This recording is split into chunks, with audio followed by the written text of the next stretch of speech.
Oi, pessoal, tudo bem? É muito bom estar aqui com vocês, para alguns de novo, para outros pela primeira vez. Eu sou o Guilherme Ranieri, eu estou no projeto Inova na Horta, que foi realizado agora em 2019-2020. E devido à pandemia, a gente está fazendo as formações é, online ou gravadas, né? Então a gente está se vendo agora pela telinha, mas eu espero que a gente possa voltar a se ver cara a cara logo em breve. Então, a gente está com essa temática grande de formações sobre o tema das hortas, da educação ambiental e das PANC. A gente está dividindo ao longo, se eu não me engano, de 8 aulas. Essa é a primeira aula, está dividida em duas partes. E é bom estar com vocês de novo, então, aqui. A gente vai ter um espaço para dúvidas, que vai ser passado, então, após assistir a aula, vai ter uma avaliaçãozinha e também vai ter vocês conversam com a equipe gestora de vocês e cada unidade vai reportar as dúvidas que ficaram, perguntas ou dúvidas, para a gente poder solucionar depois, mais para frente, tá? Então não se preocupem. Então vamos seguir para a apresentação. O nosso tema de hoje vai ser Horta na Escola, como começar. Então a gente vai trazer um pouquinho de os princípios básicos, uma introduçãozinha. A gente vai trabalhar um pouco o planejamento, então a gente vai começar já fazendo o planejamento e entender um pouquinho do ambiente da horta. Então a gente está pensando desde escolas que não têm uma horta ainda, ou escolas que gostariam de refazer a horta ou de dar mais um gás na horta, né? Porque começa o semestre e a gente começa as atividades novamente. Então, então o que a gente precisa saber? Em relação à parte organizacional, né? Primeiro, a gente tem apoio da unidade de gestão. Ela se insere dentro do plano político-pedagógico da escola, isso é bem importante, senão é uma coisa para ser discutida junto com a coordenação. Pensar como que a horta vai estar inserida dentro das atividades da escola. Então, a horta vai estar mais relacionada com a cozinha, a horta vai estar mais relacionada com as atividades didáticas, e pensar se a horta vai ser tocada por uma turma, por duas turmas ou pela escola toda, entender quem vai fazer essa gestão. Então, a gente vai conversar sobre isso nessa primeira parte da aula. Então, primeira coisa, conversar com a equipe para saber quem gostaria de participar, porque a horta é uma coisa que exige cuidado, exige trabalho, então é importante que a pessoa que está envolvida goste de mexer com horta. Não é para ser um peso, é para ser, na verdade, uma ferramenta que vai, dentro, né, dos objetivos do BNCC, auxiliar as atividades de sala de aula. Então, não é mais uma coisa para ser feita pelo professor, que a gente já sabe que tem uma carga horária, que tem bastante trabalho, e sim uma ferramenta para ajudar a executar os objetivos de aula. Então, é uma ferramenta e não é um trabalho a mais. É interessante checar, então, quais as competências e as disciplinas que a gente gostaria de desenvolver através da horta. Eu vou minimizar aqui. E também entender como que vai ser mantida essa horta.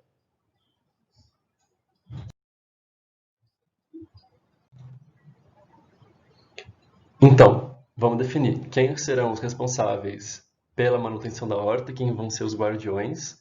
Uma coisa vai ter uma turma, que vai ser uma turma de professores ou de alunos que vai utilizar, mas é importante ter um responsável, ter um guardião da horta. Essa pessoa que vai ser responsável, por exemplo, por regar quando tiver férias, por acompanhar as atividades, se tiver um feriado, por exemplo, no verão, né? A horta precisa de rega, então quem vai pensar nisso? Que se tiver algum problema, quem vai poder não se responsabilizar, mas quem vai poder ser ativado para poder tratar com isso. É importante, então, não precisam ser só professores, mas pode ser alguém da cozinha, pode ser um zelador, pode ser qualquer um da escola que se sinta confortável nessa posição, né? Na verdade é isso. Que mais? Dos objetivos. Quais os objetivos de ter uma horta? Então, a gente sugere aqui. Pode ser para ter alimento para a cozinha, então é interessante que as crianças consumam o que está na horta. Pode ser um laboratório para testar algum fenômeno que está sendo estudado em sala de aula. Não pode ser um fenômeno físico, pode ser um fenômeno químico, pode ser um fenômeno biológico. E também para ativar uma área ociosa da escola. E entender também qual é o destino da produção, né? Então, vai ser servido na escola aquilo que foi produzido? As crianças vão poder levar para casa, sim ou não? É bom definir isso antes de começar a horta. Em relação ao ambiente, o que a gente precisa saber? Bom, eu tenho um ambiente. Ele é cimentado ou ele é de terra? No caso, se ele for um ambiente cimentado, você vai ter que pensar, legal, eu consigo fazer, ter insumos para poder ter vasos aqui, Eu consigo fazer ele em recipientes? No caso de independente se é de terra ou de ser de cimento, quantas horas de sol você tem? Isso é muito importante, porque a maior parte das plantas, então alface, rúcula, é, almeirão, tudo que as pessoas gostam de plantar, são plantas que são de sol, pelo menos 6 horas de sol. Ah, eu quero fazer uma horta, mas ela está atrás, debaixo de uma árvore, ou está perto de um muro, ou ela só pega o sol de manhã, como que eu faço? Eu posso ter horta? Pode ter horta. Só que nesse caso você vai ter uma horta que você vai ter que escolher as plantas que se adaptam a essa condição de menos luminosidade. Então não é que a gente vai plantar alface nessa horta que tem, se ela pega 3 horas de sol, talvez não dê para plantar alface. Mas dá para plantar, por exemplo, hortelã. Dá para plantar várias punk que gostam dessa, que toleram essa falta de luz. Dá para plantar bertalha, alguns tipos de pepino. Então a gente vai adaptar aquilo que está sendo plantado para o ambiente e não o contrário. Como que vai ser feita a irrigação? A irrigação é muito importante porque 2, 3 dias sem regra, dependendo da planta, a planta morre. Então a gente precisa pensar como que vai ser feito. O ideal é que tenha um ponto de água próximo, então que seja próximo de uma torneira e, se possível, que tenha uma mangueira, porque ficar regando com o regador é legal, a turma gosta, a criançada adora brincar com a água, só que dá muito trabalho, dependendo da área da sua horta. Pode ser muito cansativo, é pesado, então não é ergonômico, né? Carregar aquele balde ou aquele regador com 5 litros de água pesado, e em geral é insuficiente. Só no regador dá muito trabalho e não rega o quanto que a horta precisa. Então, se tiver uma torneira e uma mangueira que possa regar a horta de verdade, é muito melhor.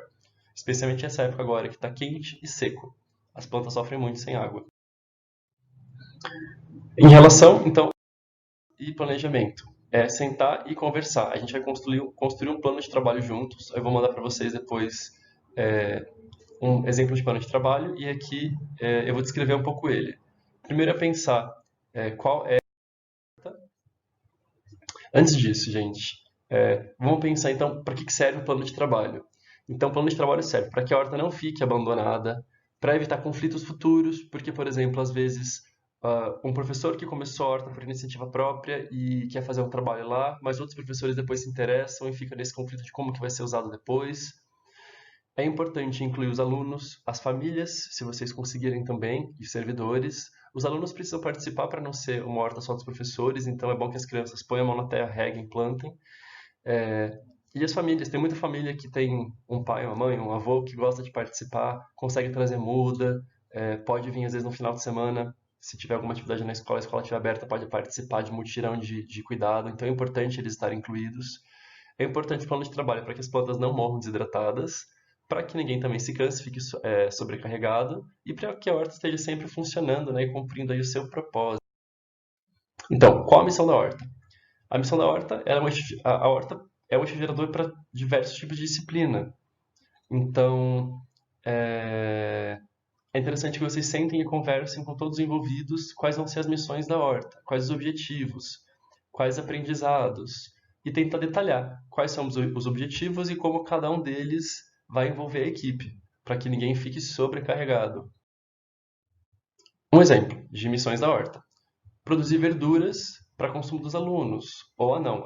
Além disso, a gente também quer trabalhar a temática da educação alimentar e nutricional. A gente também quer trabalhar a educação ambiental.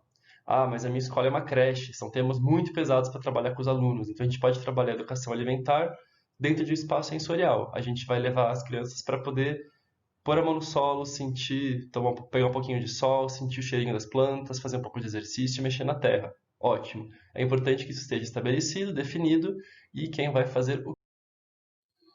Em relação à missão da horta, a gente traz os ODS, que são os Objetivos de Desenvolvimento Sustentável da ONU, que eles trazem 17 temas humanitários que deveriam nortear políticas públicas de onde é no mundo até 2030. Então, são 5 metas que eles trabalham dentro do tema de melhorar a vida das pessoas, melhorar a vida do planeta, trazer prosperidade para todos, trazer paz para todos e estimular as parcerias. Então, a gente sugere que vocês leiam mais sobre os ODS e as 5 eixos de ação e tentar relacionar os trabalhos da Horta com algum desses 17 temas. A gente sugere que vocês procurem pelo menos 4 temas. Isso vai ajudar vocês a desenvolver as atividades com a Horta. É bem inspirador, é bem legal dar uma olhada nos ODS, no caso. Então aqui eu vou trazer alguns. Então, por exemplo, você pode trabalhar com a questão da saúde e bem-estar, você pode trabalhar com a questão da vida sobre a terra, com combate às alterações climáticas, comunidades sustentáveis, cidades e comunidades sustentáveis, água limpa e saneamento. Então tem um monte de coisa que dá para trabalhar. Dá para trabalhar as questões de igualdade de gênero, a questão de erradicação da pobreza, erradicação, a questão da produção e consumo responsável. Então tudo isso dá para ser trazido na horta e associado às temáticas, né, do currículo da escola. Quem são os parceiros da horta? Importantíssimo definir isso, porque é importante que tenha toda a gestão envolvida, né? Então, que os ADI, que os zeladores e que a própria direção da escola esteja junto. Então, a gente também pode pensar no mapeamento, ampliando um pouco a escola, quais são os parceiros do entorno que poderiam doar. Ah, estou precisando de folhas secas para cobrir a terra. Tem alguém que pode doar? Tem algum vizinho com árvore que possa doar? Ah, tem algum vizinho do bairro que produz, que possa fazer mudinhas? Tem uma senhora que adora fazer chá e ela tem muito hortelã, ela poderia fazer muda pra gente? Tem alguém que tenha ferramenta para emprestar? Então a escola não precisa comprar, ela pode quando precisar. Aquelas ferramentas que precisa só de vez em quando, por exemplo, picareta para poder quebrar o solo quando está muito duro. Não precisa comprar, você pode pegar emprestado de algum pai ou de algum parceiro do bairro e depois devolve. Então, né, faz uma economia circular e não precisa gastar tanto recurso. Então, nesse tópico a gente recomenda listar os parceiros da horta. Então, eu já comentei antes, definir os guardiões da horta. Eles vão ser os responsáveis por organizar e pensar nesse planejamento da horta.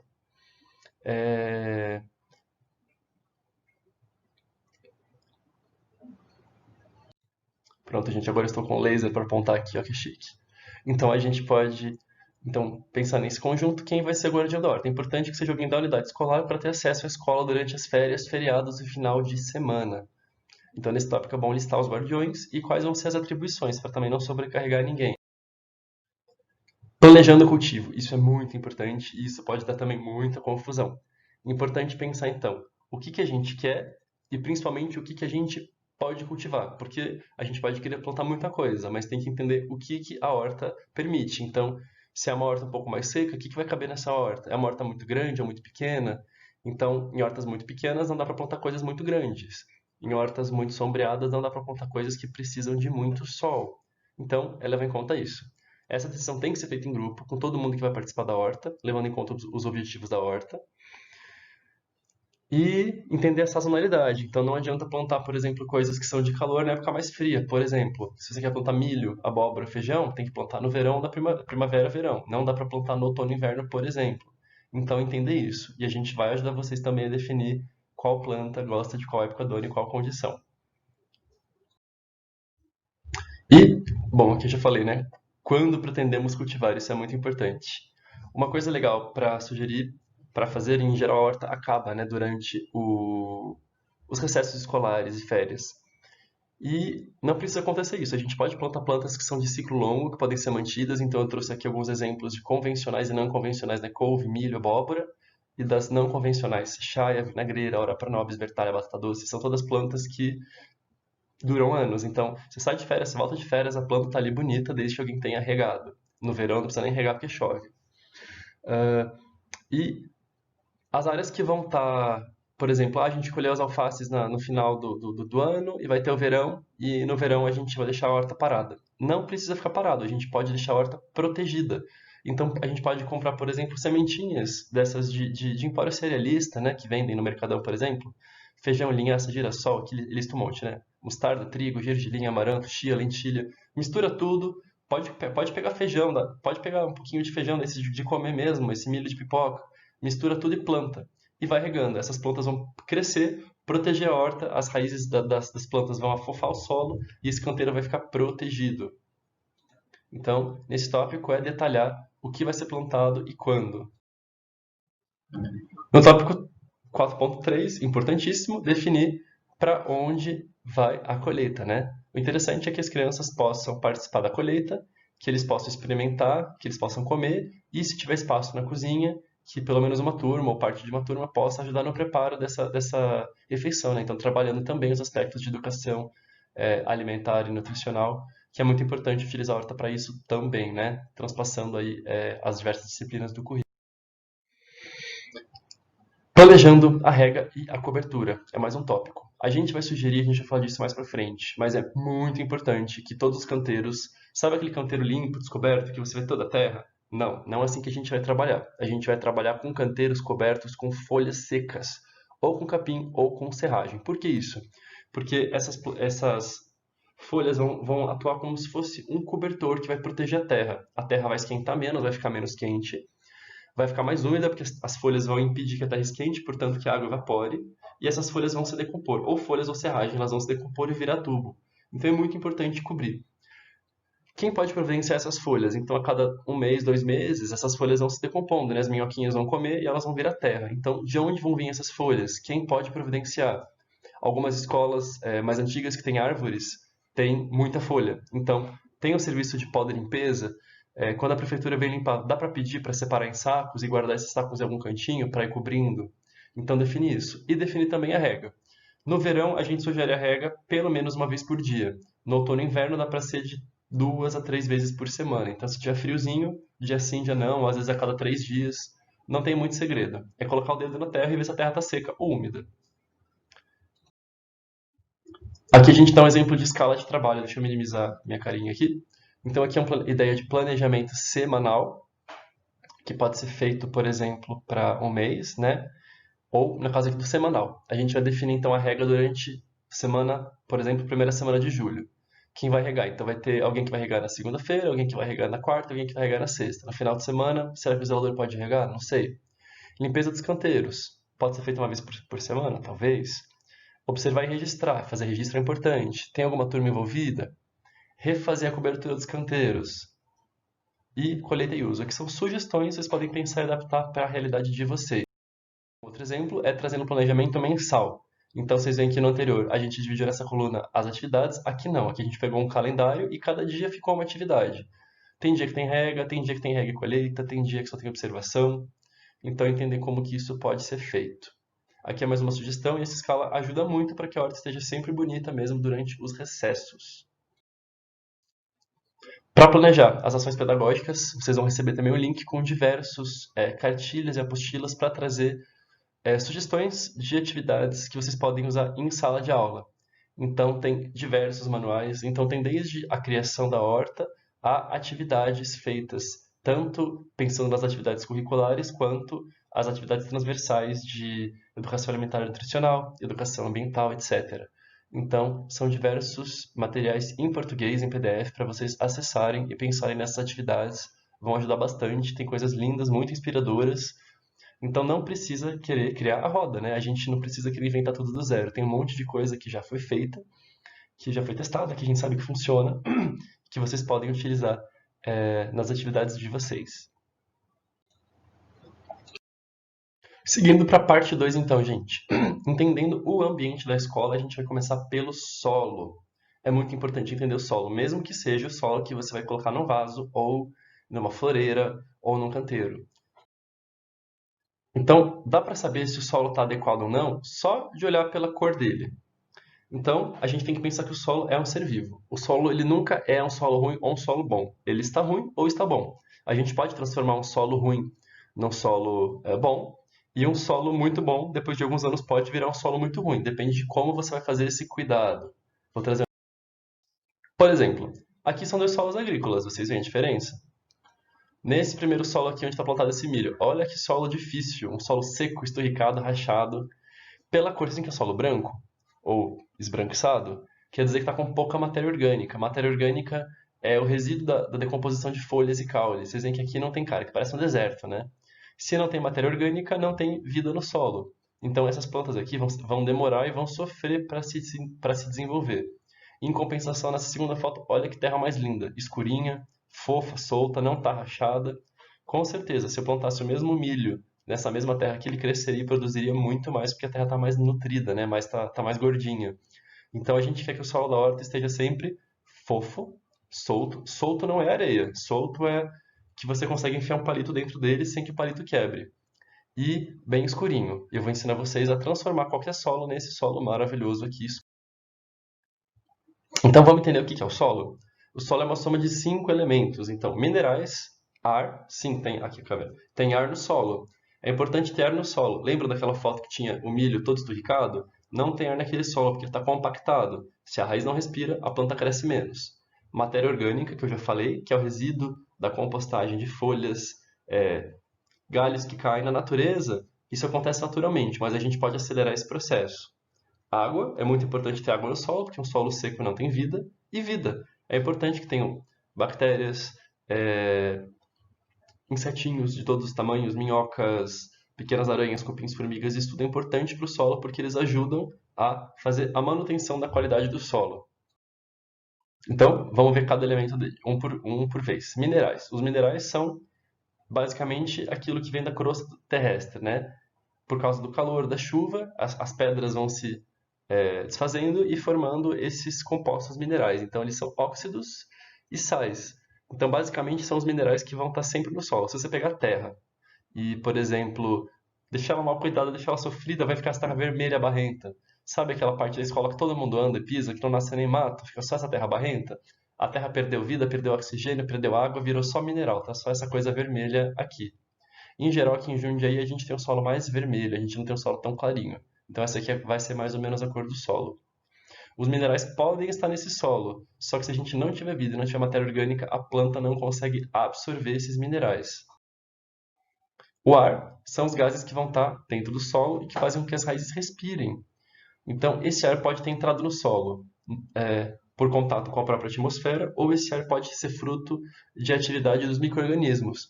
Por exemplo, quando o pão fermenta, não cria bolinhas de ar dentro do pão, daí o pão cresce? O solo é a mesma coisa. Os micro-organismos também criam ar dentro do solo. Matéria orgânica. Matéria orgânica é o resultado, então, da decomposição de tudo que é vivo. Tudo que é vivo um dia morre, e tudo que morre vira matéria orgânica. Então, a matéria orgânica é composta de humus, né? A gente fala humus de minhoca, mas não é só minhoca que produz humus. Qualquer coisa que se decompõe por relação de micro-organismos vira humus. Humus é o nome popular para uma substância que chama ácido úmico. É um grupo de substâncias que tem a cor preta. Então, tudo que se decompõe e vai virando solo vira uma terra pretinha. Essas substâncias são importantes porque, eu vou tentar trazer um exemplo. Vou pegar aqui uma banana de exemplo. Os ácidos úmicos são ácidos de cadeia longa. Então, eles têm vários bracinhos que ajudam a agarrar as partículas de água. Então, os ácidos úmicos, eles ajudam a manter o solo mais úmido, porque eles agarram a água, eles fazem com que a água fique presa lá dentro.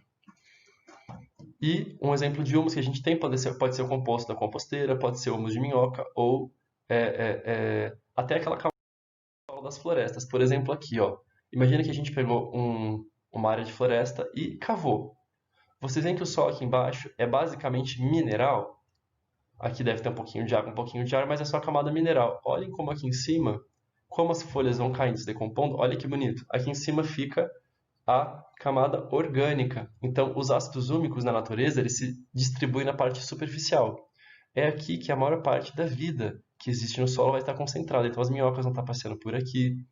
Todos os insetos, os fungos, as bactérias que são boas para as plantas vão estar por aqui. Esse processo de adubação do solo acontece naturalmente na floresta, porque as folhas caem, se transformam em adubo, as raízes absorvem, vão mandar para as folhas e esse ciclo continua. Então, a gente, através da compostagem e da cobertura do solo, vai imitar aquilo que a floresta está fazendo. Vocês reparem, não existe floresta com solo descoberto, o solo está sempre protegido. Então, vocês veem que a camada mais nutritiva está na superfície. Água. Então, cada solo vai ter uma capacidade de reter água. E o solo tem que ter também uma boa drenagem. Por exemplo, sabe quando chove e fica aquela poça por dias ali no solo? Isso não é bom. Quer dizer que o solo não permite que a água drene. Se a água não está descendo, a raiz também não consegue descer. A raiz vai ficar bem superficial. A gente quer que o solo tenha uma boa infiltração, ou seja, o solo tem que permitir que a água desça, mas ele também não pode secar de uma hora para outra. Ele tem que demorar uns dias para secar. A gente quer uma boa drenagem, mas quer também uma boa retenção. Vou trazer um exemplo para vocês. Deixa eu minimizar aqui. Então, a água deve conseguir penetrar o solo e descer, mas ela deve conseguir também ficar retida. Então, por exemplo, eu trago um exemplo aqui nesse terceiro quadradinho, o solo está tão compacto que a água não desce. Acontece isso aqui, ó, não tem drenagem. O ideal é ter essa característica do meio, em que o solo está soltinho e a água desce lentamente. A gente também não quer esse primeiro quadro. O primeiro quadro seria quase como se fosse areia, em que a água desce, passa e vai embora, não fica. Então, a planta seca muito rápido. O ideal é que a gente consiga um solo fofo e solto para que a água drene, mas fique retida um pouquinho também. Vida. O que é a vida do solo, gente? Tem a microvida, que são os fungos, bactérias, amebas e protozoários, mas também tem minhoca, tatu. Tem a baratinha da terra que não passa doença, não é aquela barata suja e horrorosa do esgoto. Parece um besourinho chatinho. Tem os besouros, as centopeias, inclusive os cupins e formigas. Tem muito cupim e formiga que não come planta. Eles vão comer só as folhas que estão em cima do solo. As formigas e cupins têm a função de oxigenar o solo. Então eles cavam túneis para que a água e o oxigênio penetrem o solo. Então, o cupim e a formiga, eles são desejáveis, não é que a gente quer que tenha formiga na horta. Mas quanto mais bem cuidada e mais folha a gente colocar para proteger o solo, menos cupim e formiga vai ter. Se você tem muito formigueiro na sua escola e muito cupim, é porque está faltando folha no solo. Possivelmente vai ter uma terra vermelha exposta e compactada. Então, o cupim e a formiga vão cavar para fazer túneis para que entre ar e água no solo. Eles são, digamos que, os escavadores da natureza. Eles querem que a terra fique fofa. Então, se você não quer cupim e formiga na sua horta, cobre com bastante palha, cobre com bastante folha seca.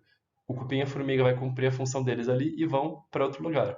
Não precisa veneno, não precisa jogar água fervendo, não precisa pôr sal. É simplesmente cuidar da terra. Quando a gente não cuida, eles cuidam pela gente. Mas se a gente passar a cuidar, eles vão embora cuidar de outro solo em outro lugar. Dois exemplos, gente. Como que a gente quer o solo da horta? A gente quer um solo que seja assim, ó, fofo, escuro, arejado. Olha a diferença. Esse aqui é o solo em geral da maior parte de uma calçada, por exemplo, ou de uma área que as pessoas pisoteiam. Vai ter uma camada compactada, a água vai cair e vai lavar. Porque não tem. Tá vendo que não tem planta nascendo, além do que a gente plantou. Então, aqui, imagina aqui que são dois pezinhos de espinafre. Não tem outras plantinhas nascendo porque o solo está muito duro. Então chove, a água escorre e leva todos os nutrientes embora.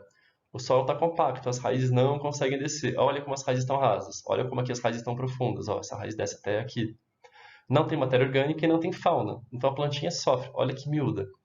Se a gente cuidar desse solo, cobrir com folha seca, deixar ele arejado, deixar um pouquinho de mato também, que o mato é importante, para poder segurar o solo. Olha a diferença. Um monte de bichinho passeando, o solo não está compacto, não tem erosão, e olha como a planta ficou mais bonita, aqui dá para ver as folhas maiores. Então, a gente quer construir esse solo na nossa horta, e a gente vai aprender nessa aula e nas próximas a como fazer isso.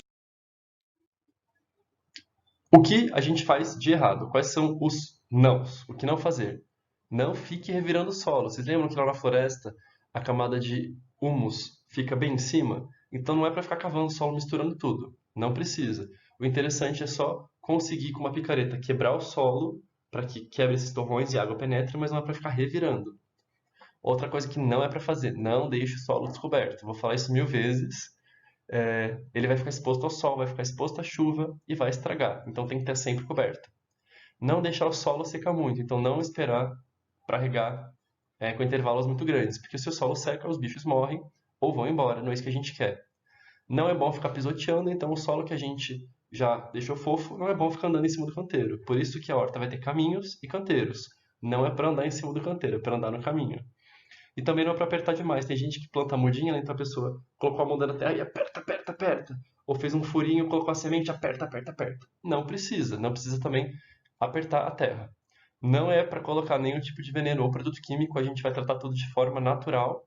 E não é para usar nenhum adubo químico. Sabe aquelas bolinhas que vendem em mercado, que vendem em casa de pet shop, casa agrícola? A gente não vai usar isso. O nosso adubo vai ser 100% natural e feito na escola. Quais são os sims da horta?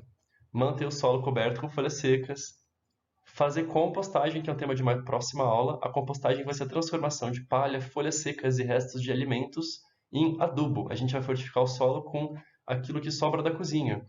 Então, folhas secas, cascas de frutas, casca de banana, aquele miolinho da maçã, folhas secas, tudo isso vai virar adubo. Deixar alguns matinhos. Não precisa ficar com aquela neurose de arrancar todos os matos que nascem na horta. Mais para frente a gente vai ver que muitos desses matinhos inclusive são comestíveis. E esses matinhos são atrativos para os insetos. Então, por exemplo, eu tenho uma horta, tenho pé de couve, mas não vai couve na minha horta porque todos os bichinhos vão comer a couve. Eu tenho tomate, mas o tomate só dá bicho. Por que isso? Possivelmente porque você arranca todos os matos da horta. O bicho não tem que comer, ele vai comer sua couve. Se você deixar alguns matinhos, em vez dele comer a couve, ele vai comer o matinho. Então, quanto menos opção a gente deixa para o bicho, mais eles vão competir com a gente comendo aquilo que a gente também come. E, gente, fazer tudo com amor e carinho, sendo gentil com a terra. Se a gente é gentil com a terra é gentil com a. Aqui, algumas sugestões de atividade para vocês. O primeiro usando o teste do palito. pegue uma área bem dura. Sabe aquela área que todo mundo pisoteia do jardim? Dura, vermelha? Tenta espetar um palito. Vê se o palito entra. Mede quanto que entrou. Ah, entrou só 1 centímetro, tá duro. Vamos agora numa área de horta ou numa área de jardim. Vamos espetar o palitinho, vamos ver o que acontece. Ah, entrou um pouco mais, entrou 2 dedinhos. Dá para fazer um terceiro teste. Deixa eu ver se é o próximo teste. Nessa atividade de fazer um teste de composição do solo, olha que legal. Dá para pegar várias amostras, inclusive se quem tiver quintal e quiser trazer, para poder ver essa paleta de cores que o solo tem. Então, por exemplo, aqui a gente pegou uma terra de caminho, que é mais vermelha, ou uma terra de floresta, que tem bastante folha, uma terra de jardim.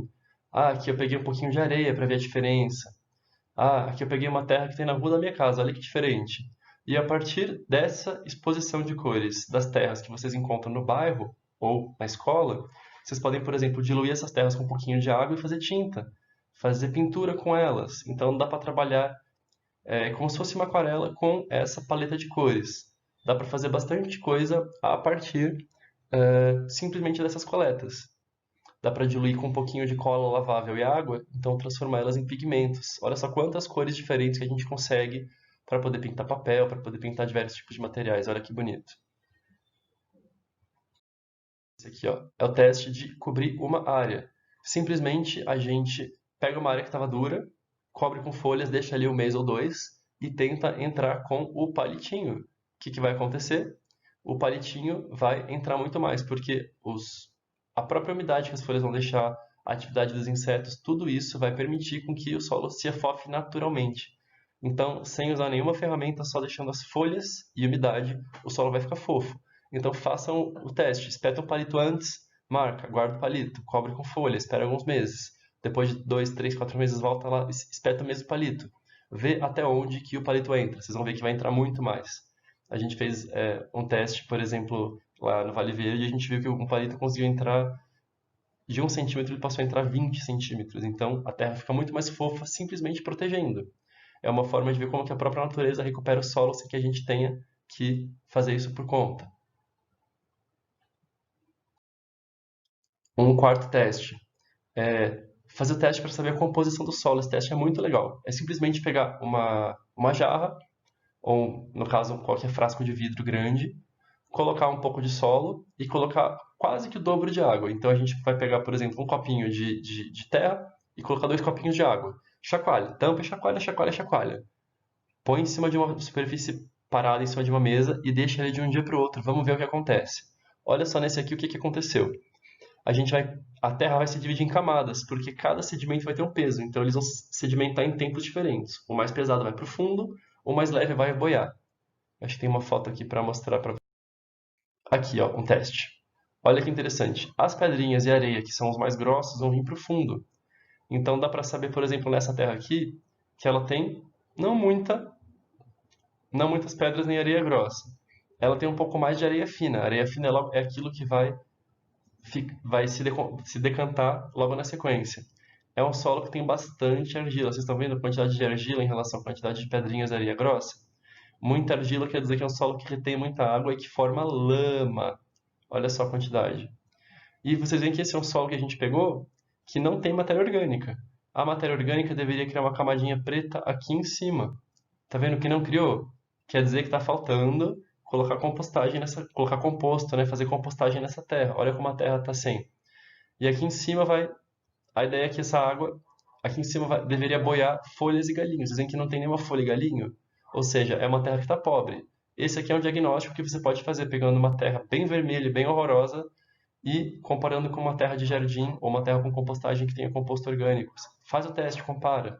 Vocês vão ver que vai ter aquela linhazinha preta aqui e aqui em cima, indicando que já tem matéria orgânica.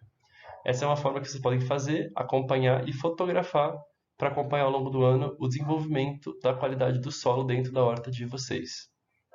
Então, esse é o fim da primeira parte e a Mariana vai trazer para vocês a parte 2 da nossa aula. Pessoal, é bom estar com vocês. A gente se vê na próxima aula e a gente vai se falando. Valeu, gente. Até a próxima. Oi, pessoal. Eu sou a Mariana. Eu sou agricultora urbana e educadora ambiental. Faço parte da equipe do Inova na Horta. Bom, gente, continuando a observar e entender o local onde a gente vai fazer a nossa horta, vamos falar também sobre esses dois fatores que são muito importantes, que são a luz e o vento. Então, vamos começar a entender um pouquinho como que a luz age, né, nas plantas e como é que a gente compreende a condição de luz dos nossos ambientes. Em primeiro lugar, a gente sempre precisa lembrar que a luz do sol é fundamental para que as plantas cresçam, né? Pois elas dependem do sol para fazer a fotossíntese. No caso, elas utilizam a energia da luz solar para realizar as reações químicas que permitem às plantas sintetizar as substâncias que elas precisam para crescer. E as plantas, elas podem ter diferentes necessidades de luz. Algumas vão precisar de mais, outras vão precisar de menos luz. E é sempre legal a gente conhecer qual que é a necessidade de cada planta. Aí você vai olhar para o seu lugar e tentar classificar o seu lugar de acordo com a quantidade diária de horas de sol que ele recebe. Então, ele pode ser um local de sol pleno, se ele tiver mais de 6 horas de sol diário, sol parcial, se ele tiver de 4 a 6 horas de sol, meia sombra, se tiver de 3 a 4 horas, ou sombra, se ele tiver menos de 3 horas. E essa incidência do sol no ambiente, ou seja, quanto sol aquele local pega todo dia, a gente chama de insolação. A insolação ela varia em função da posição geográfica, tanto no globo terrestre, né, que é a nossa latitude, quanto os pontos cardeais, né, norte, sul, leste, oeste, a posição que a gente está na cidade, que a escola ocupa, que cada espaço da escola está ocupando, e também varia em função das estações do ano. Então, a gente vai ter uma condição de sol diferente na primavera, no verão, no outono e no inverno. Além disso, a gente não pode esquecer de olhar para os elementos da paisagem ao nosso redor, né? Como os prédios, muros, árvores e outras estruturas que possam fazer sombra e afetar a insolação do local onde a gente vai fazer a horta. Então vamos primeiro falar um pouquinho sobre a relação do Sol com as estações do ano, né? Um salve aí para o pessoal da geografia. Olha só, aqui, esse lado esquerdo, tem uma figurinha que mostra como é que as estações do ano ocorrem. A gente tem a inclinação do eixo da Terra e a Terra faz um movimento de translação em torno do Sol, fazendo com que cada parte do globo terrestre receba uma quantidade diferente de sol a cada momento. Então, quando a gente está nos solstícios, ou seja, quando a gente está no solstício de verão ou no solstício de inverno, respectivamente, é quando a gente está recebendo mais sol e os dias são mais longos, e no inverno a gente está recebendo menos sol, tendo dias mais curtos. E nos equinócios, a gente recebe uma quantidade de sol que faz com que a duração do dia e da noite sejam iguais. E aí tem até essa brincadeirinha, né? Você está aqui, nós estamos aqui, né? Próximos ao Trópico de Capricórnio. E nesse momento que acabamos de passar pelo solstício de inverno, né? Então, a gente acabou de entrar no inverno quando os dias são mais curtos e a gente tem menos sol. Isso afeta também a forma como o sol incide sobre as nossas edificações, na escola, na nossa casa. Então, vocês vão ver que no verão, o sol ele vai tender a se inclinar em direção ao sul.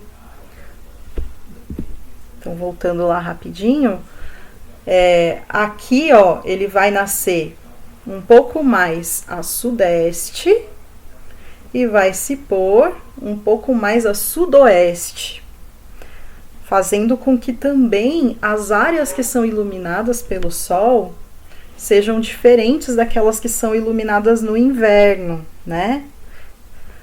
E aí, no inverno, a gente tem o sol nascendo um pouco mais a nordeste e se pondo um pouco mais a noroeste. Ou seja, ele se inclina em direção ao norte, porque nós estamos no hemisfério sul. Então aqui a gente pode ver como é que isso se reflete na nossa percepção da posição do Sol no céu.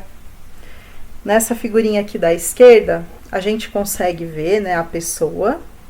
O zênite é como se fosse o ponto no céu logo acima da cabeça dela, né? E o que acontece? Quando a gente está no inverno, como estamos agora, a gente tem uma inclinação do Sol em direção ao norte. Quando a gente está no verão, a gente tem uma inclinação do Sol em direção ao sul, ou seja, parece que ele sobe no céu no verão e abaixa no céu no inverno. Aqui na figura da direita, vocês conseguem ver isso um pouco mais claro, ó. Quando a gente olha para o nascente e para o poente do Sol, parece que ele se desloca, né, nas estações do ano. Então, o Sol fica mais alto no verão e ele muda também o lugar onde ele nasce e o lugar onde ele se põe. No inverno, ele abaixa, também muda o nascente e muda o poente.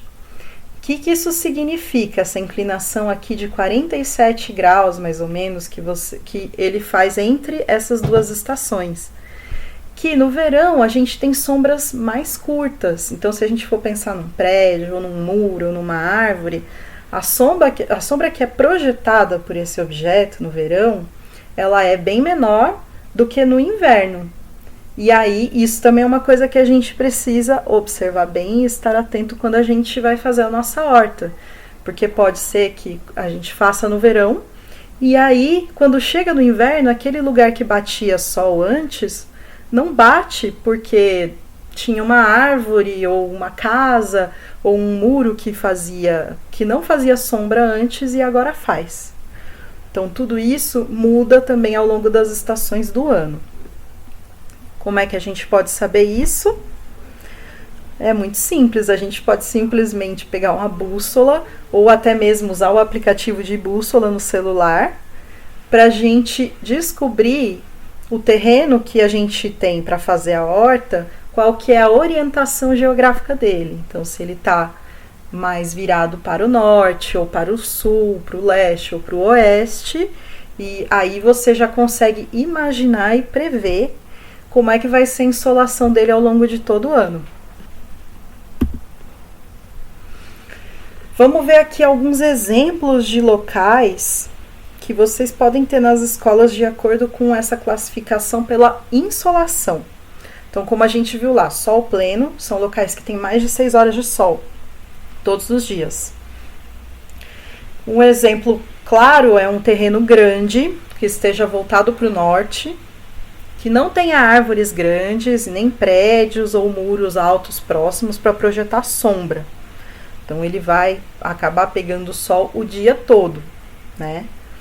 Um terreno que fique num sol parcial, né, de 4 a 6 horas, é um lugar que recebe sol durante toda a manhã ou durante toda a tarde. Ele pode ser sombreado nesse meio período em que ele não recebe sol por um prédio, por um muro ou por uma árvore.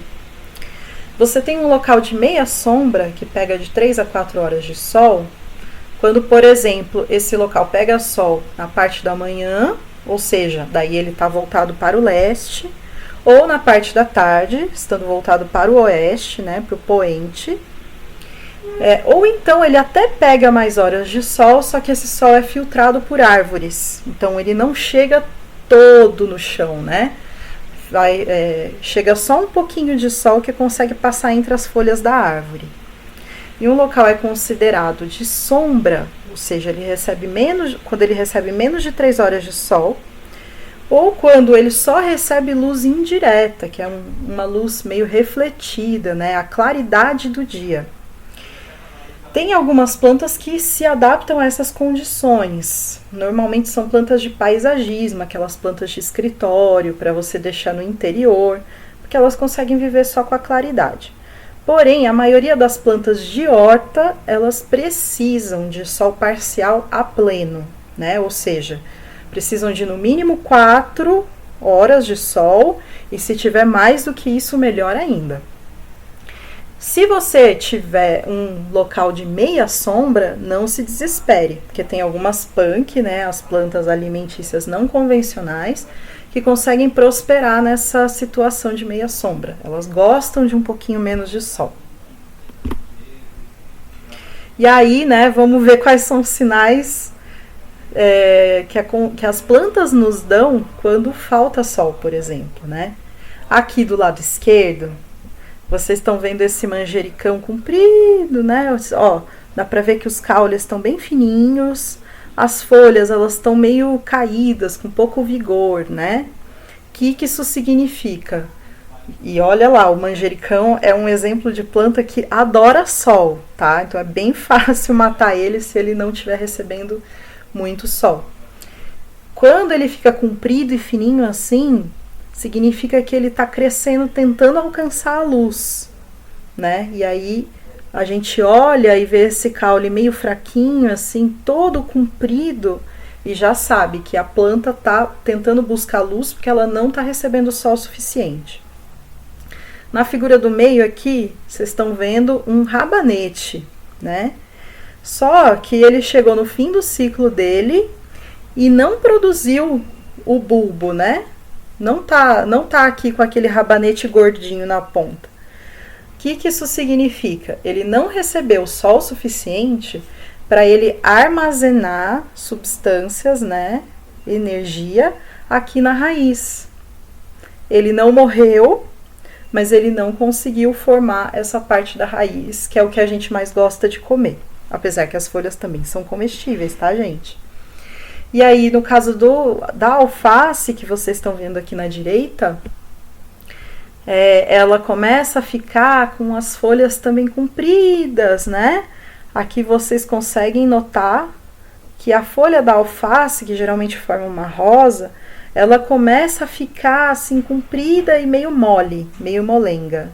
Então isso é um sinal de que essa alface recebeu muito menos sol do que ela precisaria. E tem hora que sobra sol, né? Geralmente isso na horta não é tanto problema, mas pode se tornar um problema se a sua planta preferir meia sombra ou sol parcial e receber sol demais. Aí sim ela talvez fique um pouco triste. E se faltar água, né? Porque isso também é muito importante para as plantas. Quanto mais sol ela receber, mais ela vai crescer, mais ela vai transpirar e aí mais ela vai precisar de água. Então, se faltar água, ela pode desidratar e morrer. Uma outra coisa que pode acontecer para fazer a planta ficar assim seca é que o vaso esquenta muito. E a planta não gosta de terra quente, né? Isso cozinha as raízes, faz com que ela não consiga absorver nutrientes. Então, sempre que vocês pegarem uma planta que está murcha ou que está mirrada, não está crescendo, ela estiver num vaso que seja de um material que esquenta, provavelmente essa pode ser uma causa do problema.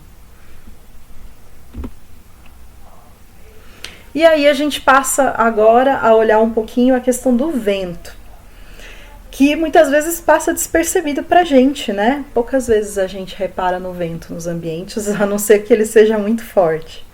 Bom, primeiro de tudo, a circulação de ar é muito importante para a saúde das plantas, mas vento é diferente. O vento já não é tão bem-vindo assim. E por quê?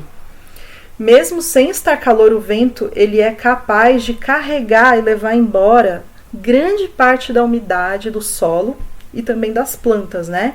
Que as plantas elas transpiram pelas folhas e aí quando o vento passa entre as folhas ele vai levando mais rápido essa umidade e a planta acaba desidratando.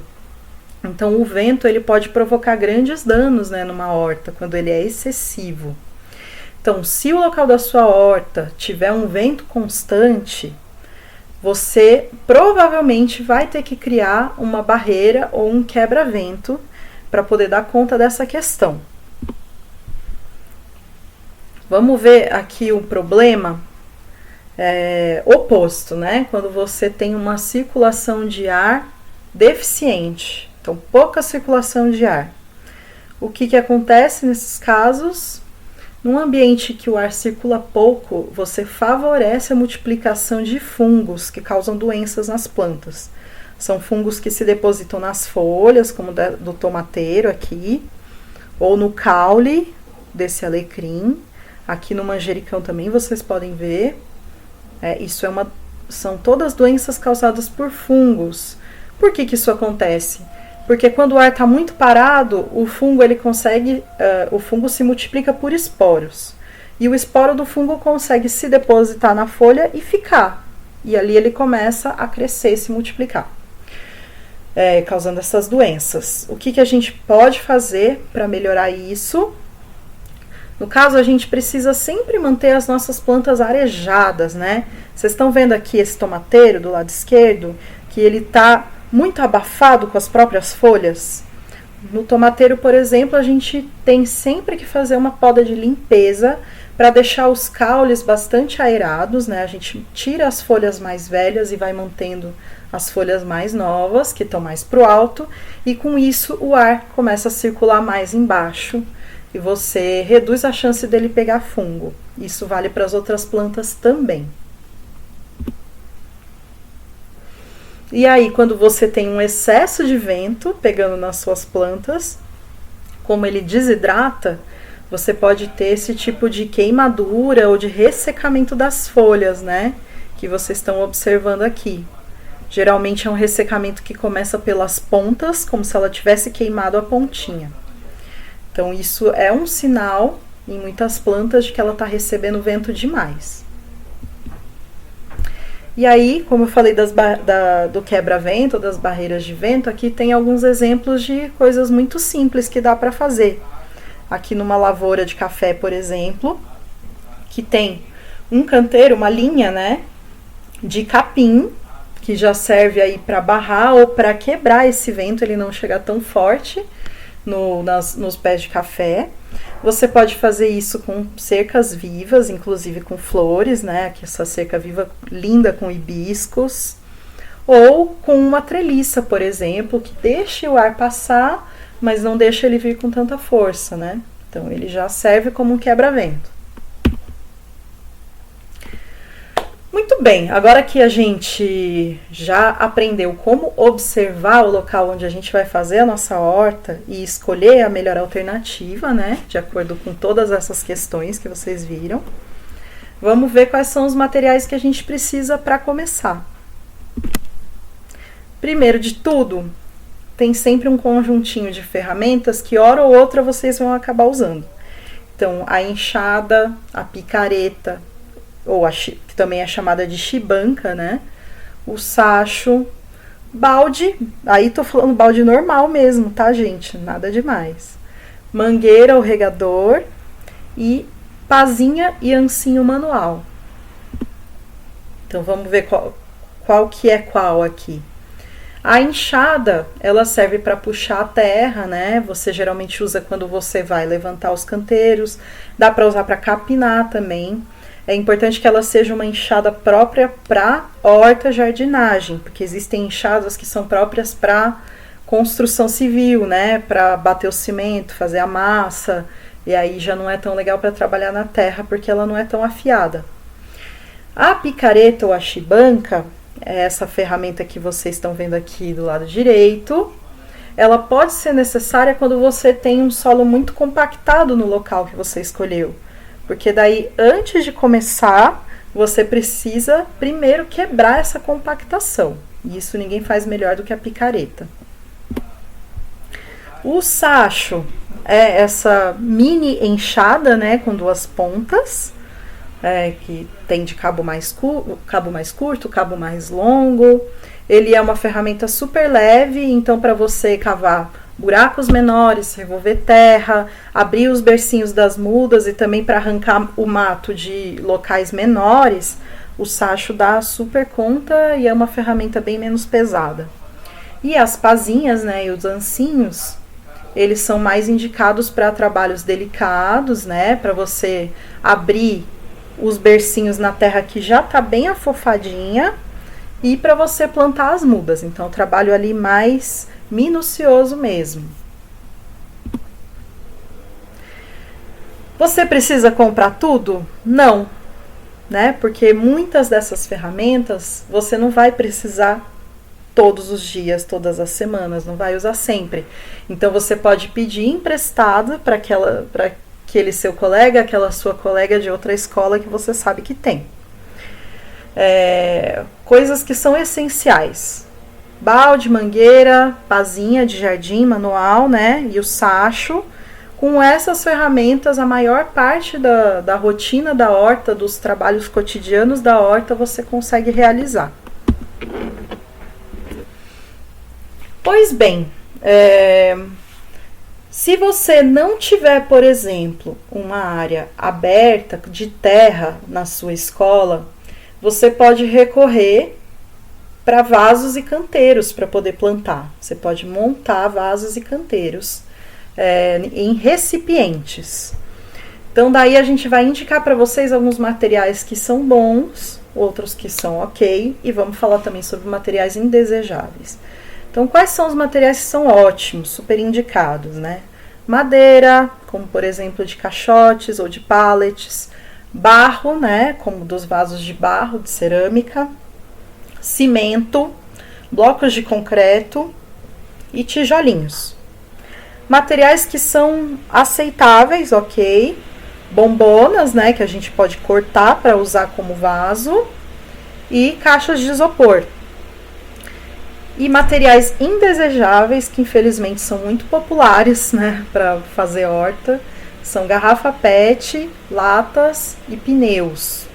Todos esses materiais, eles trazem um risco de contaminação, que a gente precisa estar atento. Então, aí vocês têm um exemplo de horta em caixotes, né? Caixotes de madeira. Aí tem uma dica legal, que se você quiser que dure bastante, né? Esse caixote ele é feito de uma madeira que não é super durável. Então, para aumentar a durabilidade, você pode envernizar. Aí um exemplo de horta em caixas de isopor. Exemplo de horta em bombona, cortada ao meio. Aí já um pouquinho mais sofisticada, né? Uma horta em cachepôs de madeira.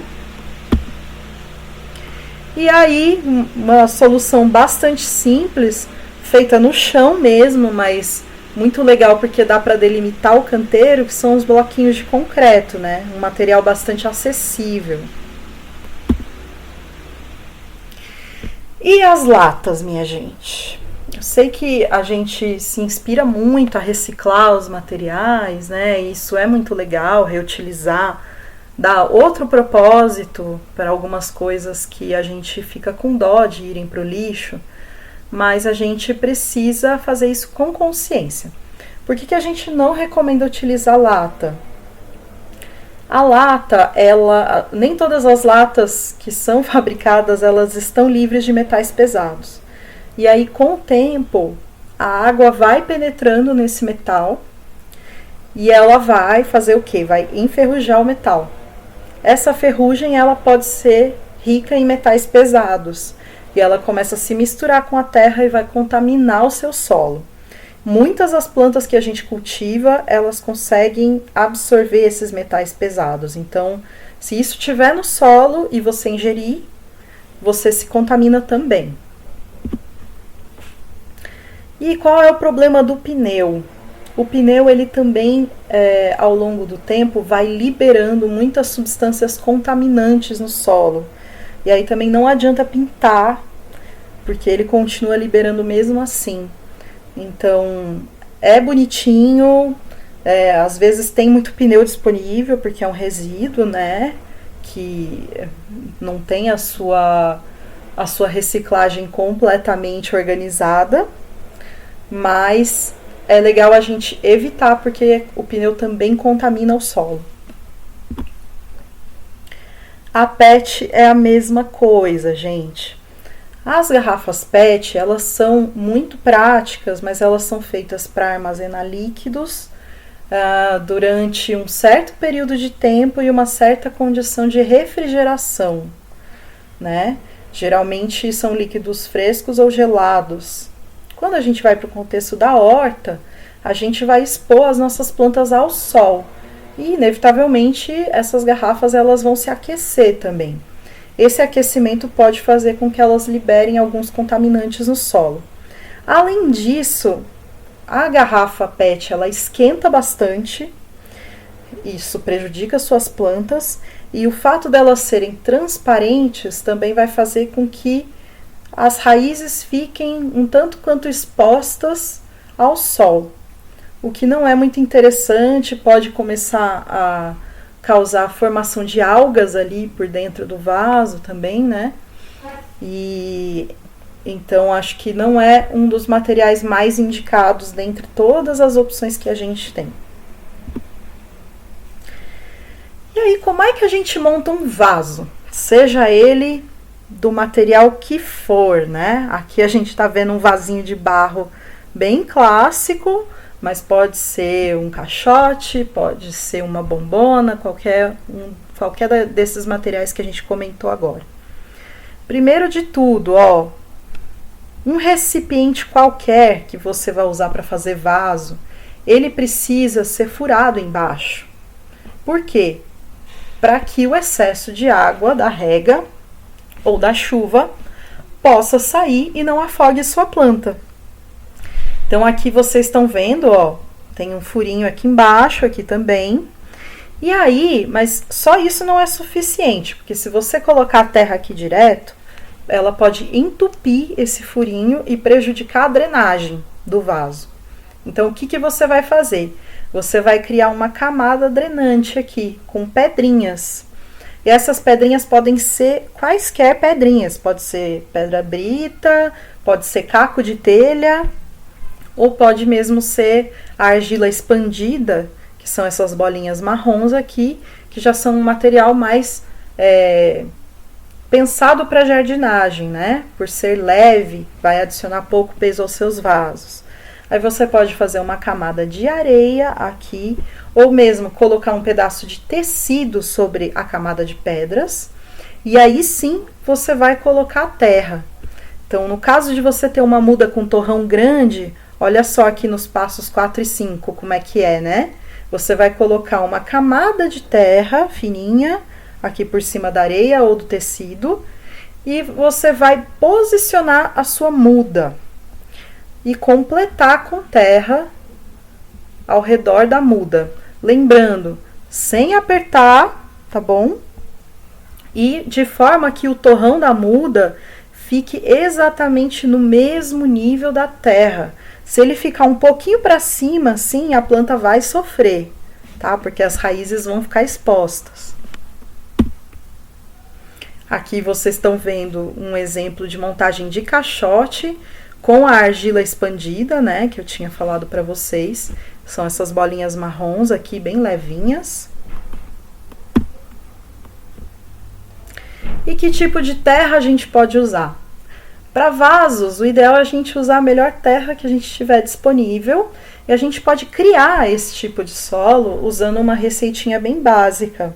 A gente sugere misturar humus de minhoca ou composto orgânico, terra comum de jardim, que é mais aquela terra argilosa, né? Vermelha, amarela, essa terra que a gente vê mais por aí. E areia, que precisa ser areia lavada, né? De construção, usada em construção. Nunca usar areia de praia, porque a areia de praia é cheia de sal, tá bom, gente? Então isso é muito importante. E aí você vai pensar também, se você tem uma planta que gosta mais de umidade, você vai colocar menos areia, porque a areia, ela chupa a água, ela deixa a água infiltrar rapidamente e também ir embora rapidamente. Ela é drenante. E o humus de minhoca, ele guarda a umidade, retém a umidade. Então, se a planta gosta de mais umidade, como por exemplo uma hortelã, você vai usar mais humus do que areia. Se a planta gosta de solo mais seco, como por exemplo um alecrim, você vai usar mais areia do que humus. E aí mesmo quando você vai fazer a horta no chão, você tem como melhorar o seu solo pensando também um pouco nessa composição. Se você tem no seu local uma terra que é muito argilosa, ou seja, ela compacta muito, ela fica muito barrenta. Se você fizer uma bolinha, pegar ela na mão e fizer uma bolinha, essa bolinha não desmancha. Isso é um sinal de que a terra é muito argilosa. Para você, isso não é ruim, tá? É só fica um solo que a gente chama de um solo mais pesado. Para tornar esse solo mais leve e permitir que as raízes cresçam com mais facilidade, você pode adicionar um pouco de areia, porque daí essa terra vai ficar mais soltinha, né? Menos barrenta, menos compactada. E sempre um pouco de humus ou de composto orgânico é importante adicionar, porque como vocês viram, matéria orgânica é o que disponibiliza nutriente para as plantas e é muito importante para a saúde do solo. E se na sua escola não tem espaço nem para vaso, gente? Como é que vocês podem criar um espacinho de horta? Bom, a gente sempre pode recorrer à horta vertical, que é o plantio em recipientes suspensos, né, pendurados em paredes ou em grades, treliças, cercas, muros. Às vezes, dependendo da insolação, dá até para fazer num corredor. A vantagem é a economia de espaço e a facilidade de você realmente ter uma horta quase em qualquer local. Lembrando sempre que, desde que esse local tenha sol, tá, gente? Tem algumas desvantagens, né? Uma horta vertical, ela tende a secar mais rápido, então a gente precisa ter mais cuidado com as regas, precisa também sempre prestar atenção na insolação, porque pode ser que ela mude de estação para estação e deixe de bater sol naquele local onde você colocou a horta. Os recipientes, para não serem muito pesados, né, os vasinhos geralmente são menores, então isso dá pouco espaço para as raízes crescerem. E a produção acaba sendo uma produção menor, o que não é problema nenhum, dependendo do objetivo da horta, tá? Então aqui tem um exemplo de horta vertical feita em garrafa PET, mas não vamos nos esquecer, né, que a gente evita usar a PET por causa da contaminação, do calor, e também porque se a gente utiliza a PET, a gente está deixando de mandar ela para a cadeia de reciclagem, que é a destinação mais correta. Aí mais alguns exemplos, né, com vasos também, aqui usando umas caixinhas de leite, dá para improvisar um pouco, né, prateleiras. Ou a gente pode também construir hortas verticais utilizando plantas trepadeiras. Também tem a vantagem de economizar espaço. As desvantagens são um pouco mais de restrição na hora de escolher as espécies, né? Porque não são todas que têm esse tipo de crescimento. Você vai precisar, se você for montar horta em vasos, de vasos bem grandes, né?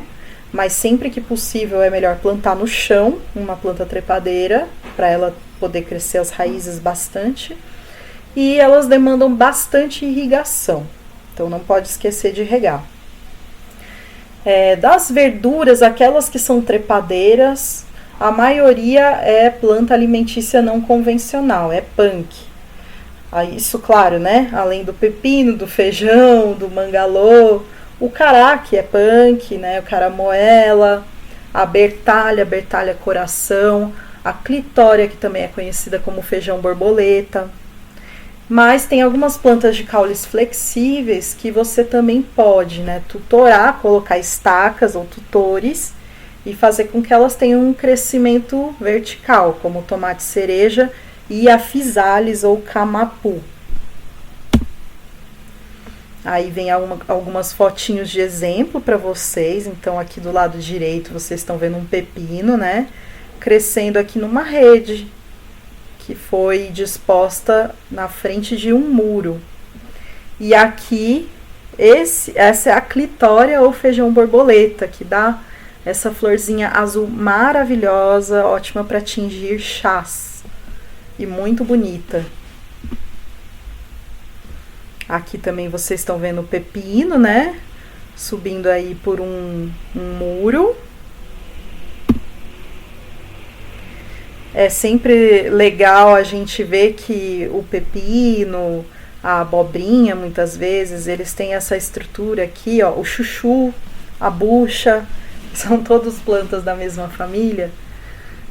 Eles têm essa estrutura aqui que se chama gavinha, que é tipo um bracinho que enrosca nas coisas e assim consegue sustentar a planta nesse crescimento vertical. Outras plantas vão se comportar diferente. Elas vão enroscar o caule, o próprio caule, em volta do suporte, como a batata doce, a bertalha, o feijão, que é isso que vocês estão vendo na foto. Essa estrutura aqui é bem interessante, como uma estrutura de suporte para trepadeiras, que se chama espaldeira. É uma estrutura feita assim, né, de triângulos, um na frente do outro, e entre eles você passa um arame bem tensionado, porque daí o feijão vai subir e vai fazer tipo uma cabaninha aqui. Fica bem interessante. Aqui vocês estão vendo a bertalha coração, de cabinho roxo, planta super linda e gostosa, e ela tá, ó, toda enrolando no bambu aqui. É isso, gente. Por hoje é só, né? Acho que foi bastante informação. Ainda bem que vocês podem ver e rever esse vídeo à vontade. E aí queria combinar com vocês os próximos passos, né, da formação. O Gui explicou um pouquinho, mas eu vou reforçar. Então, depois dessa aula, vocês vão receber por e-mail um questionário para vocês responderem. Esse questionário é tanto uma avaliação, né, dessa aula, quanto um teste de conhecimento. E, na verdade, a lista de presença ela vai ser extraída das respostas do questionário. Então, quem respondeu o questionário vai ter o nome na lista de presença, tá? A gente vai receber dúvidas de vocês, mas para ficar uma coisa assim, a gente evitar muita redundância, a gente pede que vocês definam alguém da equipe gestora que vai juntar essas dúvidas, né, compilar e mandar para o nosso e-mail, que é esse que vocês estão vendo aqui, aulahorta@gmail.com. E aí a gente vai marcar um plantão online para conversar com vocês e sanar as dúvidas que a gente recebeu. Esse plantão ele vai ser aberto a todas as escolas que estão participando da formação, né? Mas vai ser bastante direcionado para essas dúvidas que vocês mandarem. A gente já vai preparar o plantão de dúvidas em função disso. E a próxima videoaula vai ser no dia 15 de julho. Então é isso.